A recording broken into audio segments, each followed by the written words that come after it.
collaboration with the state government and continue to build synergy amongst relevant ministries, departments and agencies for harmonization and coordination of e-commerce activities under the National Advisory Committee on Electronic Commerce and Digital Economy platform.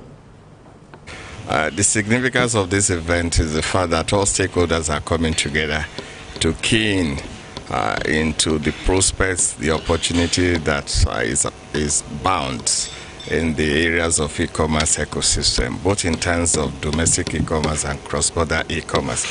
And we are looking at it from different dimensions. We are looking at it from even international rulemaking, the WTO, the African Continental Free Trade Area, and also the market that is available in terms of market access for e-commerce products, including all the players in the ecosystem. What is also critically important is the collaboration, cooperation, synergy among the key stakeholders, particularly among the regulators. And you have key MDs that are involved in this. You have the Ministry of Communication and Digital Economy. You have NIDA. You have our Ministry of Federal Ministry of Industry, Trade and Investment, and other stakeholders. So what is important is that we are coming together with a view to coming up with a national strategy and policy document on e-commerce for Nigeria to take advantage of all the opportunity. We are mindful of those challenges and we have alerted those challenges, but those challenges are not insurmountable given the determination. The federal government says Lagos and 6 other states would route the pilot scheme of its project TMET, a technical and vocational education and training TVET program aimed at lifting 100 million Nigerians out of poverty by 2030. The Senior Special Assistant to the President on Education, Fela Bank Olema, says the other 6 states listed for pilot scheme are Ogun, Edo, Enugu, Kaduna, Nasarawa, and Gombe.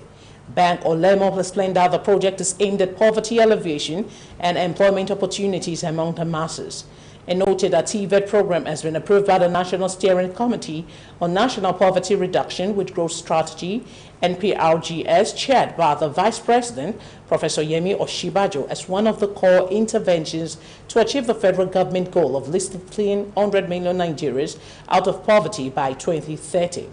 In a remark, Lagos State Commissioner for Education, Folashade Adefisayo, lauded the initiative aimed at creating opportunity for youth to learn trades that will help them to be useful members of the society.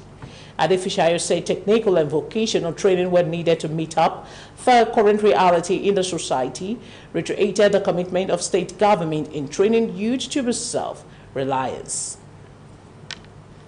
Once we do this in 7 states across the country, 15,000 Nigerians, next year the plan is to scale up to over 1 million people. You see, because of the challenge we have in the country, we have lots of people without skills. We need to do big programs, and we're confident that, you know, this is a program we can scale up for expectation. That one, we will train Nigerians, give them skills. The outstanding students will get starter packs, you know. The ones that also do very well will also get internship placements. And ultimately, we're confident that we'll be putting money into the hands of Nigerians, you know, that will spend that money within the local economy.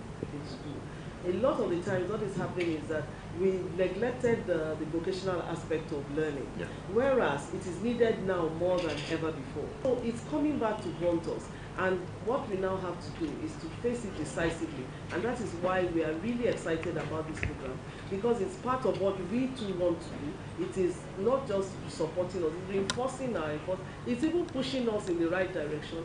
If with the 3,000 coming in, it's really supporting the millions of people in Lagos State that want to benefit in terms of having extra skills. So we are looking forward to working with them. And Lasvet, who is partnering with Project TMAX in Lagos State, we will continue to support in terms of carrying out monitoring. We'll continue to support in terms of ensuring that the students, after the end of the 3 months, will do something viable with the trade.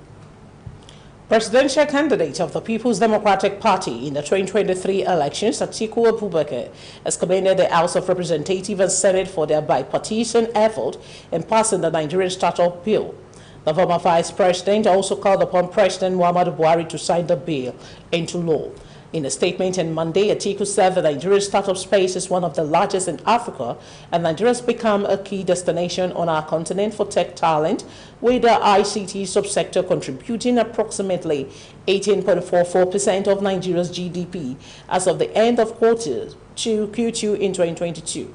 He further said that the ICT industry is a critical part of National Development Plan and framework to ensure economic growth and diversification in the coming years.